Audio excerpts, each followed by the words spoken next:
Welcome to the Play Their Way podcast, where we talk about all things in child first coaching. I'm your host, Laura Jane Jones, and today I'm excited to welcome our special guest, David Baird. Hi David, it's so lovely to have you on today. How are you? I'm good, Laura Jane, thanks. I'm a huge fan of the podcast, so I'm really looking forward to this. Thanks for the opportunity.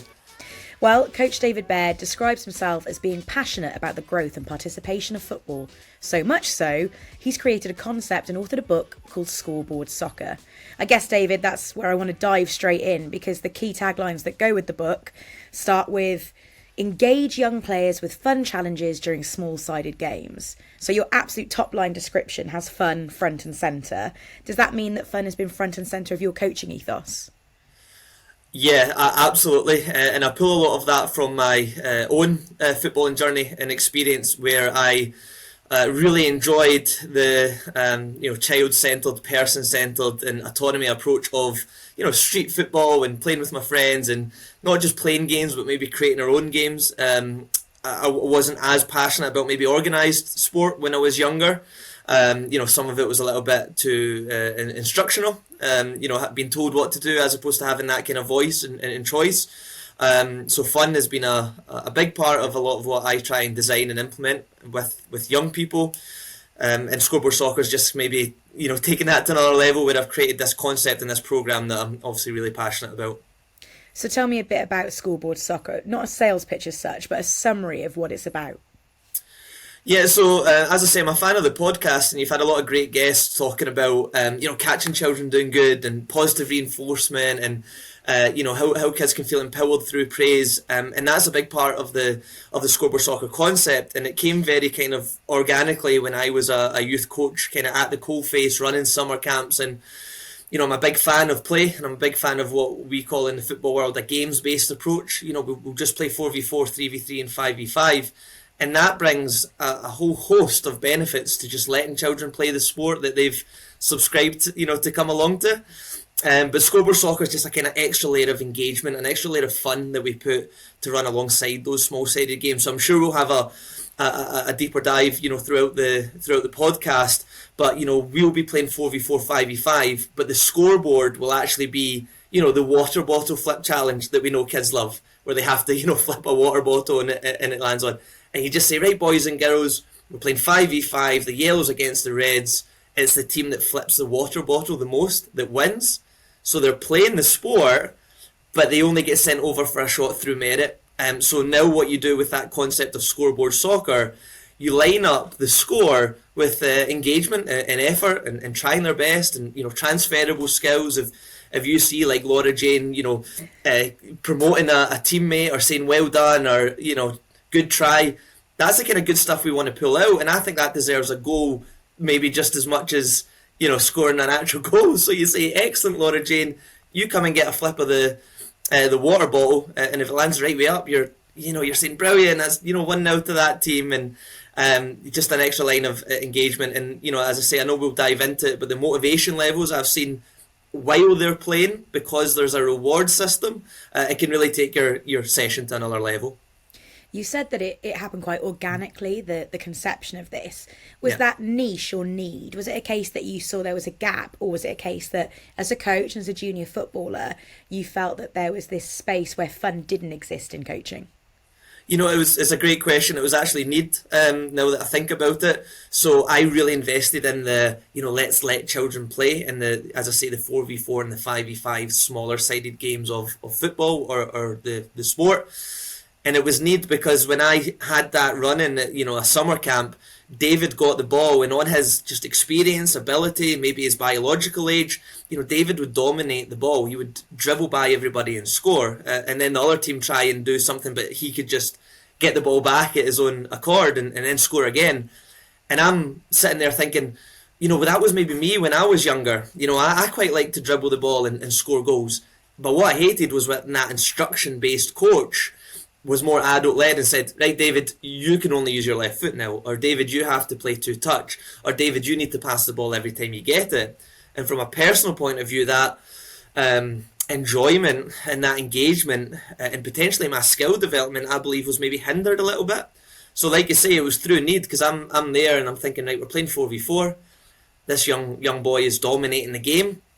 how can I make him realise that, getting the ball and dribbling by everybody and scoring is a really, really good thing. Unfortunately, some coaches see that as maybe a bad thing. That's a really good thing. So what I'll do is I'll praise the behaviour. I'll do the opposite of what's maybe gone before. David, that was excellent. Come put a point on the scoreboard. And the first scoreboard we done was red team against the blue team, and the red team had 4 red cones, and the blue team had 4 red cones. And David got to come over and put a ball on his team's cone. So, he's buzzing. He's dribbled by everybody. He's scored. He gets to come and visually show, which keeps all the children competitive. He comes to visually score that it's now 1-0 to his team. And he doesn't realise it's just a little clever way to promote the behaviour, but just momentarily get David off the pitch so other kids get that, that opportunity to go and do something good as well. But then obviously it grew from there, a bit of Q&A with the children. Okay, is goal scoring the only good thing that you can do out there? And they'll tell you, we can spread out, we can communicate, we can work as a team. And you're just saying, okay, we're going to play, but I'm going to try and catch you doing good, and you'll come get a point on the scoreboard. And that's the real, simple premise. When we talk about participation, those children who excel in those groups are the ones that we tend to take with us, and the ones we leave behind, the ones who aren't enjoying it as much. So how much does Scoreboard Soccer actually give an opportunity to reward kids who aren't going to be the natural sprinters, strikers, scorers in football, but in fact they're doing those other things, and you keep them engaged using that concept? Absolutely, and you can build that love for the game, which will then maybe skill development might come, a little bit later on. So when you have Scoreboard Soccer up and running, you're catching them doing good, but you're lining the praise up with individual ability and experience, and potentially mood as well. That's where the communications with your young people is really, really important. If they've maybe had a tough day at school, or something's going on at home and they just need a little bit of encouragement, and obviously you might have that young player that needs a little bit of resilience, so they maybe need to do 2 or 3 things and really seek that praise. But yeah, for somebody it might be as a younger boy or girl that's there at football for the first time, and good for them is just maybe getting a kick of the ball. When you say, I love that you're trying to do something, come to the scoreboard and we'll maybe see a little bit more of that. And I had a lovely phone call that really resonates with me from the mum of her daughter wasn't really a football person, and they did football at PE and physical education at school, and we did Scoreboard Soccer. So normally within that environment, when the teacher says, okay, boys and girls, we're doing some football today, that young girl would be quite disengaged almost immediately. And it's like, but we're going to add this little scoreboard called Finding Nemo. So when you do something really good, you come over and you try and find, the 5-pence piece hidden under the cones, which is the coral reef, and all that kind of stuff. And she found Nemo. And the mum phoned me and said, came bursting through the doors, couldn't wait to tell her dad, we played football today and I won, And there's boys and girls in that class that play for academies and they played football for years and they played for clubs. But we kind of leveled the playing field. If you try your best, you can win just playing at your level. And that was a lot. You're hoping that moments like that younger person or their parents or carers will get on Google and find a football club because, she really enjoyed the experience. Play Their Way is a 2-sided coin, so play being the kind of headline of it, but their way talks to child advocacy. So through something like Scoreboard Soccer, how much are you learning? You've obviously had this concept and you've started delivering it, but now through delivering it, how much are you hearing feedback from kids and altering it? How much is that informing the way that Scoreboard Soccer is growing? Yeah, it's the experience is informing lots of different communities you're going to go into. So some of the most popular scoreboard games in a football club sense. So when I'm out there with grassroots and community clubs and working with younger boys and younger girls, we play 4v4 and 5v5, and the scoreboard's a crossbar challenge, or they beat the goalkeeper, or come over and try and do 5 juggles. We do a really enjoyable one, in my opinion, like a throw-in challenge. If the kids are at the age where in their sport throw-ins are just coming into the game, it'll be, come over, take a throw-in. If you can hit the cone, that's a point. And I'll maybe spend a couple of minutes with that young person on helping them on their throw-in technique, while all their peers are benefiting from that play-based approach. They're just playing the game. But yeah, your scoreboards can be determined on the children or the people that are in front of you. So when we go into schools, it might not be, come and try and shoot the ball and, flip it into this trash can.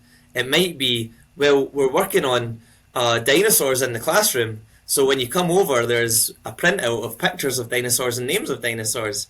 And if you can line the two up, that's going to get you a point. We've done math challenges where they roll the dice, and if they can multiply the two numbers, we've done really simple Q&A with the teacher, on the subject they're working on within the school. You can start to tailor it for the audience that's in front of you, and obviously we can go into the conversation of going even further of obviously talking to them. So as adults within those communities, we might have particular outcomes. So I worked within a school where the teacher said to me, these are primary 7, and next year they go to the big school. They go to high school. And I'm a wee bit concerned about the level of kind of resilience and mindset and facing challenges. They can be quite sensitive around different areas. So within Scoreboard Soccer, could you really talk about that, resilience and all that, and, praise these behaviours. But that's an adult decided outcome. Whereas with the kids, it could be if they come and they ask to play Finding Nemo, or you say to them, what's your scoreboard game? What do you want to play today? Then that's trying to make it a little bit more play their way. So play is a big part of Scoreboard Soccer, but trying to add the their way is really, really important. And what I'll say is all the best scoreboards have been designed by children. Once they understand the concept, and we've played a couple of my favourite games, Finding Nemo, Bananas and Strawberries, Volcanoes and Spaceships, what can they think of as the scoreboard? And one of your previous guests spoke about how children will always surprise you. Some of the stuff they came up with, was unbelievable. We had a kid asking if they could bring their favourite board game, Snakes and Ladders, and I'm saying, well, how would that work? And he's telling me, well, we could have a yellow team and a green team playing against each other, a red and a blue team against each other, the Snakes and Ladders in between the two pitches. There's obviously a red, green, yellow and blue counter. We roll the dice, and you should have seen the engagement within the football session. The games were like the World Cup final, because they all wanted to come and roll the dice and work their way towards the end of the board. And, the joy when they hit a ladder, and the sheer depression when they hit a snake, it was just unbelievable, just to engage them in something that they thought of. And I'll tell you, one more, and just because it was excellent, one of the children came up with a game of, it was kind of like a hangman idea. So we had 2 games playing. We had some mannequins at the venue, and at the mannequins we had a hat and a scarf, sunglasses, a goalie jersey and goalie gloves. And when you were sent over, you would put an item of clothing on the other team's mannequin, and it was the first one to, dress the other team's mannequin that won. And I'm just thinking, I wouldn't have thought of that in a million years. Kids, they really can surprise you. I know you're hugely passionate about participation, and the crux of that isn't first-time participation, is it? It's continued. Yeah. So how much, by moving the needle with games like this, are you seeing kids staying involved? What's the biggest barrier that you've experienced, and how is introducing games that aren't necessarily rooted in football the thing that's keeping these kids more interested and wanting to stay and play? Yeah, I mean, and I'll be interested to find with time if Scoreboard Soccer has helped some of the children that has played, through things like case studies and sending out some questionnaires and some feedback, and trying to keep tabs on the participation data of who's came to sessions and who's still playing the game. And I guess the angle I come from is in regards to fun and autonomy and retention. I'm hoping that Scoreboard Soccer is better than the alternative. I think some children can drop out the game if obviously if the content is not that engaging and it's a bit static and it's too adult led. I think just playing the sport will help in a lot of different sessions need different outcomes, but I think playing will help a lot. But maybe, if I'll also wear the hat as a parent as well. I know if my daughter showed up and they said, right, we're just playing 4v4, 5v5, she hasn't quite developed that love for the game yet. I mean, she's very young, but she hasn't developed that love for the game. She might be apprehensive about the rules, about her how well she could perform, what way does she shoot, and that might, and then she'll see some boys and girls that are really competent, and that might make her feel not very competent.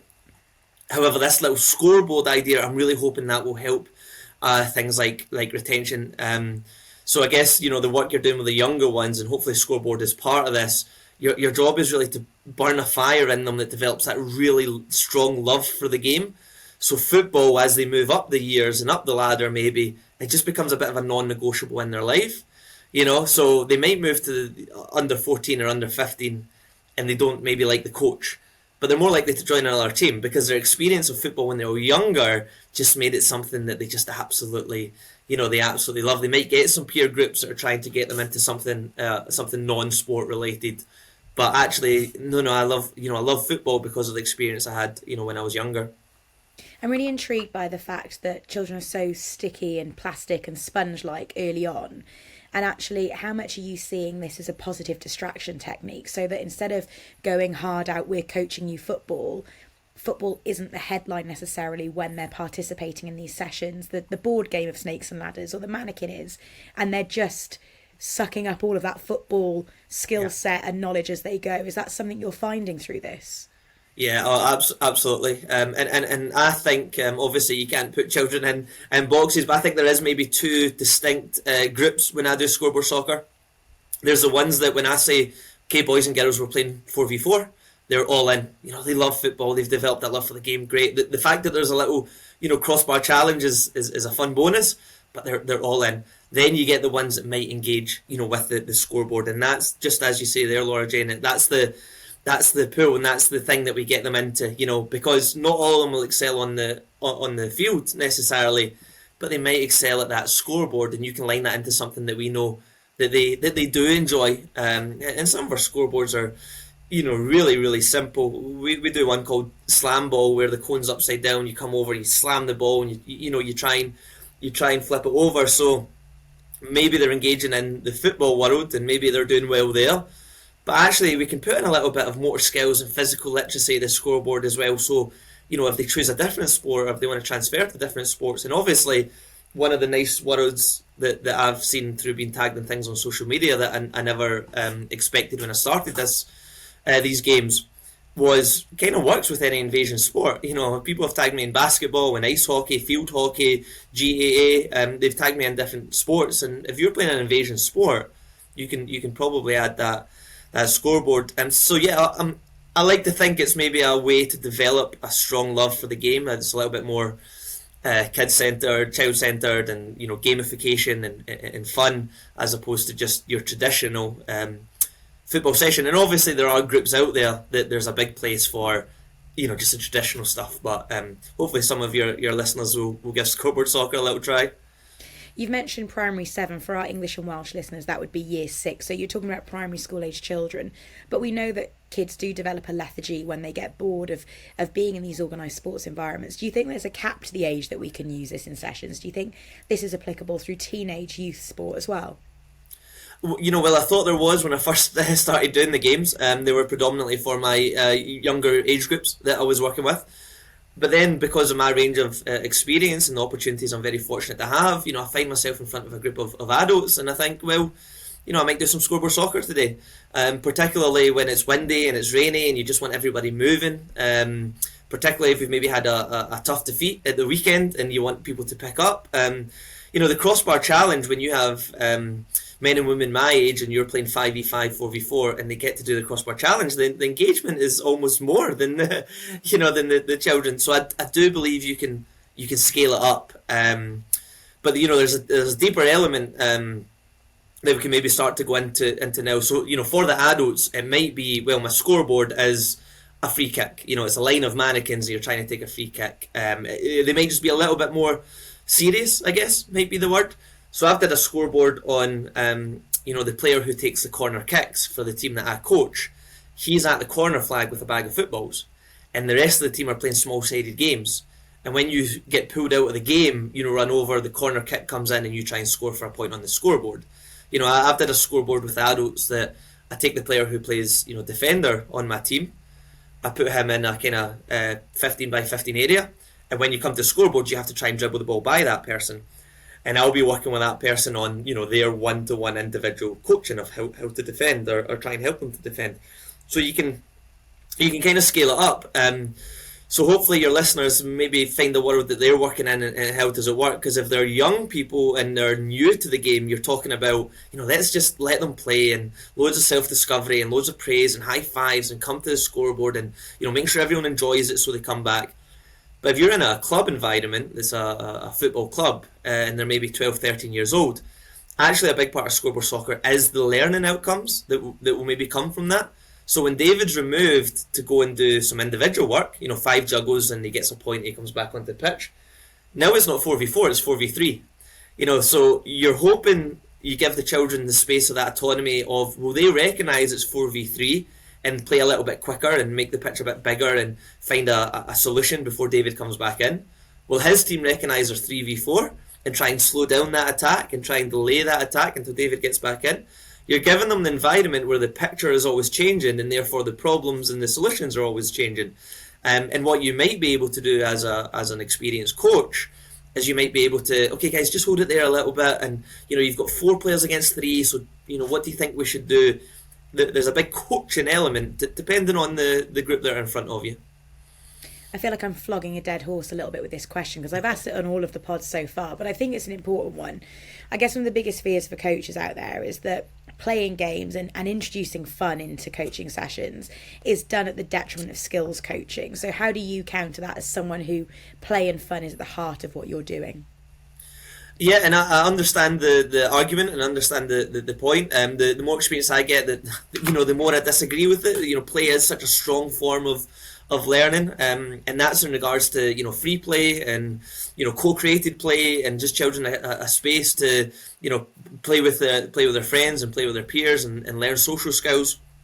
But if there is that argument for, right, I'll do a lot of that, but at some point we want to try and teach a couple of things. Hopefully I'm sharing a kind of practical way you might be able to do that.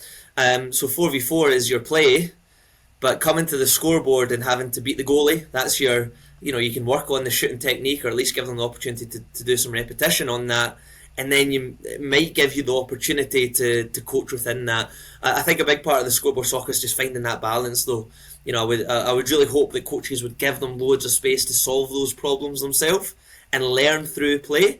And then potentially your job as a coach is to see, how far can they take themselves, and then where do they hit that ceiling where you can maybe come in with a little bit of knowledge. And the ownership of learning is important. I would always advocate that kind of use of Q&A and that kind of guided discovery. So if I dig into my previous example just a little bit deeper, David comes to the scoreboard, it's 4 against 3, in the group of 4, they don't find a solution. They lose the ball. The team of 3 just pass it to David, who's coming back into the game. David scores again. You're thinking, well, there's a problem that I'm wanting to create. Let's give them space to find that solution. Maybe it'll happen again. Maybe by the 3rd or the 4th time they found that solution, and now they have autonomy and ownership of that learning. It's more sticky learning, and they're more likely to repeat those behaviours. But if they, maybe are struggling to find that solution, that's when you've maybe recognised it and said, okay, boys and girls, so what's happening? Oh, they keep just passing it to David when he comes back from the scoreboard. Okay, so instead of all 4 of you attacking the 3, what might you do next time? Well, I guess 3 of us could attack. One of us could hang back, give that little bit of balance on the team. And, if we can't go down the left, come back to me and I'll go down the right. Or maybe pass it to me and I'll shoot. And I'll just be mindful of, David coming back on. It's like, well, great, go and try that. And, maybe you're saying to the 3, that's a couple of times you've kind of high pressed and tried to win the ball. What could you do? Oh, well, I guess we could just get narrow, compact, and try and defend the goal and delay the attack until David comes in. So if coaches have these this knowledge and this skill set, by all means impart it, but definitely try and find that balance. Unfortunately, I think a lot of coaches would come in the first time that the solution isn't found. Try and give them that space to problem solve. And I think the important lesson there is that you're not removing their self-advocacy, you're acting as the conduit for their conversation so that they can find it themselves. And that's the key, isn't it? I want to take it back to participation a little bit. And one thing I'm intrigued by your anecdotal experiences is, how do you think we can change things to keep kids wanting to come and play sport? Because that's one of the main barriers that we seem to face. Yeah, I think it's that education and understanding, and obviously somewhere along the line I have learned, what I'm about to impart here, and it's really helped me was, I think about the concept that, people like to do what people like to do. There's not many situations where if someone says do what you want, that's not like the best thing ever. So obviously we use the word autonomy, and I think the struggle we have with participation and retention is around that there's other areas of society that maybe understand autonomy better than some coaches out there. So, when I was younger, there was no autonomy in the house, and I speak about this a lot. You had 4 channels on the TV, and somebody else chose what was on them. You had Mario and Luigi moving left to right on the screen, and that was about it. And I couldn't phone my best friend if my mum was on the internet. So I really lacked that autonomy. So, I'll go in the street and find that autonomy. What friends do I want to ask to come out and play? What games do we want to play? When do we want to take a break? When will we walk over to the shop? When will we chat about, things that we enjoy? And as children in the street, the generation I grew up in, we had all that autonomy. I didn't knock on Graham's door and say, Graham, come and play football. Bring your dad as well so he can tell us all to play two-touch. We didn't have that adult out there stifling our enjoyment. But what we need to be careful of now is it potentially being the other way around. So streaming companies understand autonomy. It's not, okay, here's what you need to watch. It's what do you want to watch? And you can go on these streaming companies. You can choose what you want to watch. Social media understands autonomy. If you and I, Laura Jane, pull out our phones right now, our news feeds are going to be very different. Because it's going to be lined up to what we interact with and what we like. Oh, mine's all Scottish football, David. I don't know what you're talking about. It's all Scottish football. Mine's all play their way. So yeah. Good. So we need to watch that. And these games consoles now, it's not Mario and Luigi. It's, well, you name the characters, and you design the hairstyle, and you design the world that they live in and the direction that they move in. And what we need to understand, in my opinion, these are really attractive propositions for young people. They love that autonomy. So if they come to our organised sport and that autonomy is taken away from them, okay, David, you have to play two-touch. You have to use your left foot. You have to stand behind that cone. You have to pass to Derek and then move to Sarah.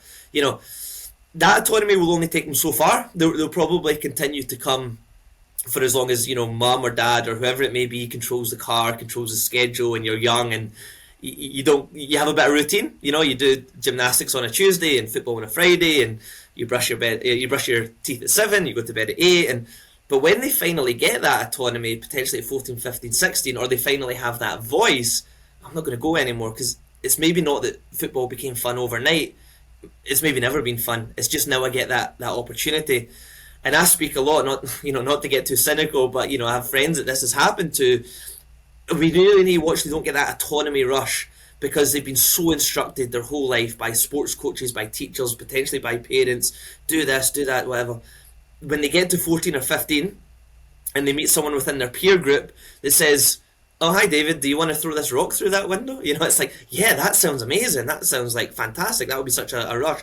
And I know I'm getting just a little bit OTT with it, but we just need to be careful that we stifle them with autonomy at the youngest age groups, and then they get really, really addicted to it at the older age groups. So the more we can, build that in, what game do you want to play tonight? And guys, what do you want to do today? And a little bit of free play at the start, the middle, the end of the session.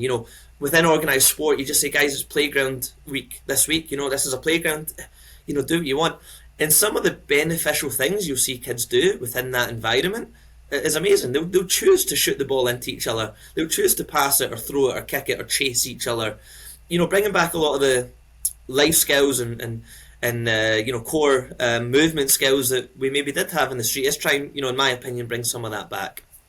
So I guess the question I have to ask you, as a proponent for free play, of self-advocacy, of autonomy for kids, how do you retain control in those environments? Yeah, because I think a bit of structure is important within play as well. So I kind of have that opinion of, sometimes you're just there as the observer and making sure people are safe and making sure what they choose to do is safe, because you obviously want their well-being, first and foremost. But I've seen within some kind of more coach-led environments, the sessions in my role as a kind of, volunteer educator and trying to go out and help as many people as I can. If the session starts at 6 p.m, the kids are there at 5 to 6, 10 to 6, and they're doing cartwheels and they're chasing each other, and as long as they're safe, it's fine. But then that coach comes in and says, right, boys and girls, stand on the white line. Listen to me. This is what we're going to work on tonight. Running through their session plan, as if the kids care, or telling them what they're going to do when they could actually be doing it. And sometimes I need to be the bad guy and go to the volunteer coach and say, right, what were they doing 5 minutes ago, and what are they doing now? Is your coaching just being a little bit counterintuitive? Because through that free play, they were safe because we were keeping an eye on that. They were shooting. Yes, some of them banged into each other and fell over, but they got back up, and there's that little bit of resilience. So it's just that kind of education piece. I've I've heard coaches at football sessions 5 minutes before the session starts saying, "Stop kicking the ball in the goal."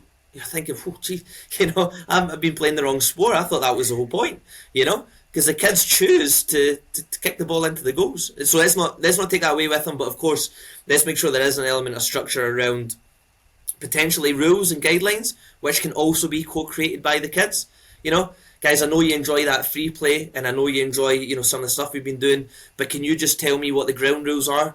And I've done things like that before, and the kids come back with great stuff like, okay, free play is good, but let's make sure everyone plays. Nobody should be left out. And I don't say that. The kids say that to me, and I'm like, right, okay, let's stick that on the flip chart paper. Nobody's left out. Let's make sure everyone plays. Let's make sure we collect all the equipment. All that kind of stuff. And what you can do is you can get a flip chart in the kids' language and say, right, boys and girls, free play, but just remember these are the ground rules. You told me this, so this is what we're doing. I always end these podcasts by asking what advice the guest has for other coaches in this kids and youth sport coaching space. So David, what's your key message for other coaches from your experiences? My key message working with young people would be try and focus on effort as opposed to outcome. I think I had that mindset shift at some point in my coaching journey, and I'm enjoying coaching a lot more, and I see the real value in it. And obviously I hope I've given a practical way to do this, to pull out the good things, praise the good things, reward the good things. When you praise that effort, David, that was a great shot. Don't worry that it went wide. That was a great shot. Come to the scoreboard and try and get that point. David is highly motivated to repeat that behaviour, and the outcomes will inevitably improve. And the peer group around David will hear that get praised as well, and try and praise those behaviours as well. So I think if we focus on effort, a focus on the outcome, in my opinion, can be less nurturing. Does the ball go in the back of the net? Do you make the pass to your teammate? Do you win the tackle? Now, if you always focus on these outcomes, the child who's not very good at that is going to get quite disheartened and not feel any, they might fall out of love with the game and that kind of thing. The kid who's really, really good at that might get very, very complacent. So I think regardless of ability level, if you put a focus on effort, trying to pass the ball, trying to spread out, trying to come back and help your team, trying to shoot the ball, they'll be supported and comfortable and confident to repeat those things, and the outcomes will inevitably improve. So it's something I speak about often is let's value effort over outcome. And David, how can people access Scoreboard Soccer? How can they get involved? How can they take it to their own coaching groups? So there's, scoreboardsoccer.com, you'll access a lot of the content. There's also a book on the Scoreboard Soccer, which is a deeper dive. The real deep dive you could have, if this has triggered anyone's interest, is to sign up for the programme, whether you're in a club or in a school environment, because then we take you through a kind of series of workshops. We can also tie in, some clubs out there, for example, they have values that are on their badge, they have values that are around their clubhouse, they have reasons for being within that community. And those values are really great things to line up within Scoreboard Soccer. I visit a lot of clubs, they have values of respect and inclusion and empowerment. And you say, okay, well, how are you doing that? And sometimes that can be a difficult thing to answer. And you can ask the children, guys, what are the values at this club? And they're not too sure. So Scoreboard Soccer Club programme talks about, so what do we want to do?